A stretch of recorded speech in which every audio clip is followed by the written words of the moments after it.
सबसे पहले तो मैं आप सभी को नमन करता हूं, अभिनंदन करता हूं और वंदन करता हूं, क्योंकि माननीय अध्यक्ष जी ने काफी आपको बताया है और माननीय प्रेमचंद जी ने भी कहा है, लेकिन मुझे पता है कि अगर ये सब कुछ करने की जो ताकत आती है वो आप जैसे सभी कार्यकर्ताओं से आती है और वो ताकत काम करती है। ऐसे मेरे सभी कार्यकर्ता बंधुओं, ये हमारे लिए गौरव की बात है कि राजस्थान के विकास की दिशा में उठाए गए महत्वपूर्ण कदम धीरे धीरे जो हमने कहा था, धीरे धीरे हमारे कार्यकर्ताओं के मन के भाव में निकल करके आए थे और राजस्थान की जनता ने जो भरोसा किया था,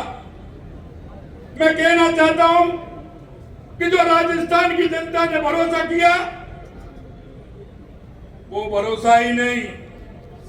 उन्होंने अंतरात्मा से आशीर्वाद दिया था कि आप करिए और करते हुए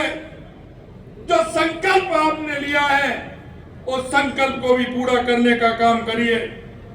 ये उस जनता का आशीर्वाद है, क्योंकि मैं जहां जाता हूं वहां जिस तरह का सहयोग मिलता है, जिस तरह का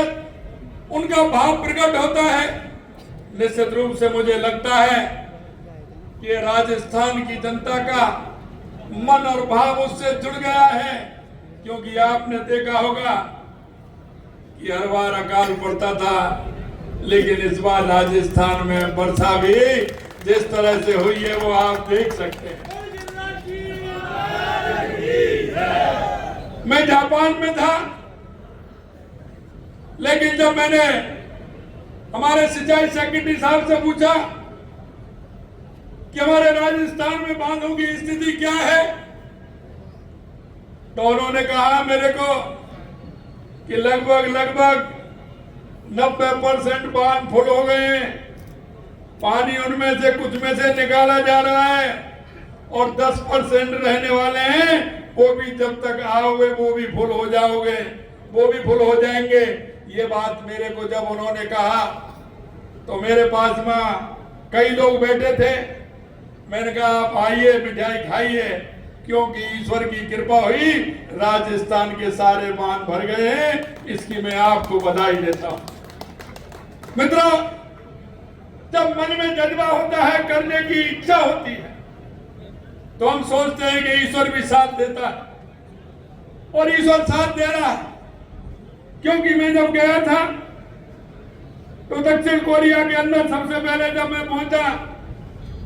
तो वहां मैंने देखा तो जो हमारे एम्बेसडर थे वहां अमित कुमार जी, जब मैं उनसे जाकर के मिला, वो एयरपोर्ट पे जब लेकर के आए वहां बैठे, तो मैंने उनसे वही चर्चा प्रारंभ की। कई लोगों ने कहा साहब चाय तो पी लीजिए, पानी पीजिए, उसकी चर्चा बाद में करिए, लेकिन मेरे मन में जो था मैं उसको रोक नहीं पा रहा था। मैंने उनसे कहा कि आप बताइए यहाँ क्या हम क्या कर सकते हैं और यहाँ से हमारे यहाँ निवेश कैसे आ सकता है। उनके साथ 3-4 लोग वहाँ के प्रमुख भी आए थे, उन्होंने सारी बातें बताई और हमने कहा कि इनसे मिलने का कार्यक्रम आपने बनाया कि नहीं बनाया। उन्होंने कहा कि हम दोपहर बाद कल हमने एडजस्ट किया है, इनको भी हम बुलाएंगे। मैं आपसे कहना चाहता हूं, जिस और मनोभाव से जो हम गए थे, दक्षिण कोरिया के उन सभी लोगों ने